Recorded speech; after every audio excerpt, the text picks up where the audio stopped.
রাজনীতির ছবি নিয়ে।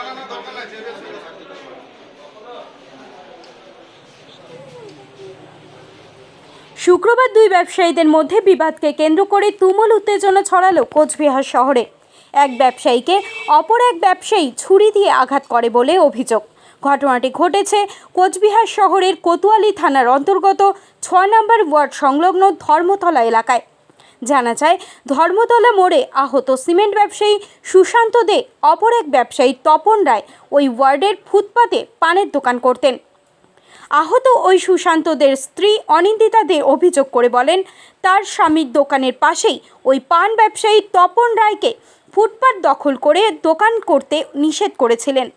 আর সেই রাগে সেই পান ব্যবসায়ী তার ব্যাগ থেকে ছুরি বের করে সিমেন্ট ব্যবসায়ী সুশান্তের গলায় আঘাত করে। পরবর্তীতে আহত ওই ব্যক্তিকে কোচবিহার এমজেএন মেডিকেল কলেজ ও হাসপাতালে নিয়ে আসে স্থানীয়রা। গোটা ঘটনার তদন্ত শুরু করেছে কোচবিহার কোতোয়ালি থানার পুলিশ। এই বিষয়ে স্থানীয় কাউন্সিলর শুভ্রাংশু সাহা কি জানালেন, বিস্তারিত শুনুন।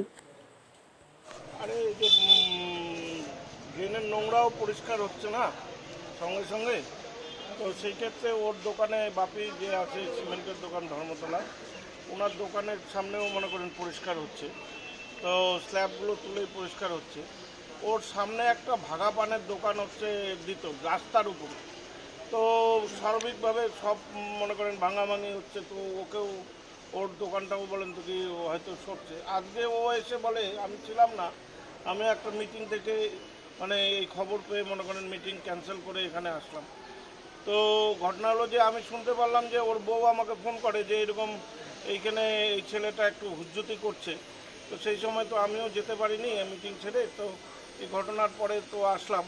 পরে যা শুনলাম যে ওই ছেলেটা আর কি নোংরাগুলো নিয়ে আর কি ওর দোকানের দিকে দিচ্ছিল। স্বাভাবিকভাবে দোকানে যারা এরা স্টাফ ছিল যে কেন এটা করছিস, তারপরে স্টাফদেরও বলে একবার দুবার বলেন থেকে স্টাফদের উপরেও তাড়া করলো। তারপরে ওর ওয়াইফের মানে যে আজকে এখানে যাকে মারছে তার ওয়াইফও দোকানে ছিল, তার গায়েও বলে নোংরা টোংরা দিয়ে মনে করেন ঢিলাঢিলি শুরু করলো।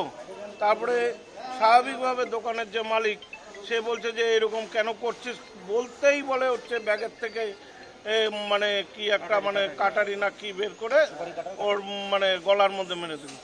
আমার তো মনে হয় যে এটা উদ্দেশ্য না থাকলে বলেন তো কি এতটুকু সময়ের মধ্যে কেউ এত বড় ঘটনা করতে পারে, এটা নিশ্চয়ই কোনো ওর মানে মানে আগের কোনো পরিকল্পনা ছাড়া আমার মনে হয় না। তারপরে ও হচ্ছে শুনলাম যে থানায় ও দৌড় মারছে, সবাই বললো যে ওকে আর ধরাও গেল যায়নি, থানায় ও দৌড় মারছে, এখন নাটক শুরু করছে আর কি। যাই হোক, যেটাই হোক, আমার একেবারে সমস্ত যা কিছু আছে সমস্ত চারিদিকেই সিসিটিভিটা ধর্মতলা মোড়টাই সিসিটিভি দিয়ে মোড়ানো। প্রশাসনের মতন সব রকম মনে করেন যার কাছে যেইভাবে সহযোগিতা চাইবে নাগরিকরা সেইভাবেই সহযোগিতা করবে, প্রত্যক্ষদর্শীরাও করবে। কিন্তু আমি একটা জিনিস বারবার বলি যে উদ্দেশ্য ছাড়া এতটুকু শর্ট টাইমে কারুর মানে ফট করে এটা কিছু হতে পারে না। ঘটনাটা ও সুপারি দোকান করে, ওইখানে পৌরসভার লোক কাজটা রাখছে, ও ফালাচ্ছে আবার ড্রেনে। দাদা বলছে সুপারি ওগুলো ফালাচ্ছে না, ড্রেনে তুলছে, পৌরসভার লোক তো নিয়ে যাবে। দুদিন পরে করি দোকান, দুদিন পরে করলেই তো হয়ে যায় ঝামেলা। আমি দোকান করবো, ড্রেনে ওগুলো ফালাবো, তারপরে ছিল তারপর ওপর থেকে কিছু করতে পারবি না, আমার জিনিস আমি করবো। দাদা কয়টা করিস না, ও ফাঁস করে ব্যাগের থেকে দেওয়া বন্ধু মারে দিল। ওই মারার সাথে আমরা দৌড়াইছি পিছনে, ধরানোর জন্য দুই ব্যাপার শিবকলি মোড়ের সামনে ক্রস করছি ওকে আমি। ক্রস করার পরে ও আমাকে আবার মারতে গেছে, তো আমি পিছিয়ে গেছি। কারণ থানার সামনে করে ক্রস করছে ওকে, থানার লোক পুলিশও দেখছে, আমাকে আবার মারতে নিছে। রাস্তায় থানায় ঢুকে গেল, আর আসতে তার নিজের হাত নিজে পৌঁছাচ্ছে। লাস্টে আমরা বলে ওর হাত কেটে দিছি, এবং আমাদের উল্টা ভাষা দিচ্ছে ওইখানে থানার সামনে। আপনার কি নাম? প্রকাশ ভৌমিক।